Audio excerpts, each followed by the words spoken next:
Мэргэжлийн хяналтын ерөнхий газар. Ашигт малтамлын тухай хууль 48 дугаар зүйл. Мэдээ тайлан гаргах.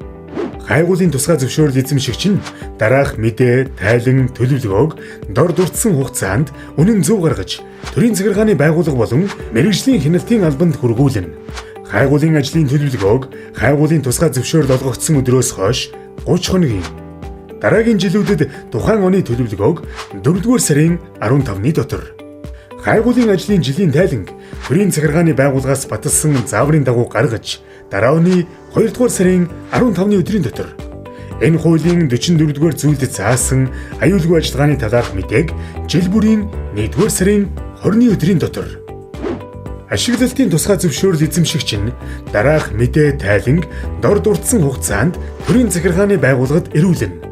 Тухайн ордыг ашиглах техник эдийн засгийн үндэслэлийг эрх бүхий байгууллагаар хийлгэж, ашиглалтын тусгай зөвшөөрөл авснаас хойш 1 жилийн дотор дараа жилийн үйлдвэрлэлийн үндсэн үзүүлэлтүүд уулын ажлын төлөвлөгөөг батлагдсан зааврын дагуу 12-р сарын 1-ний дотор төрийн захиргааны байгууллагад ирүүлнэ.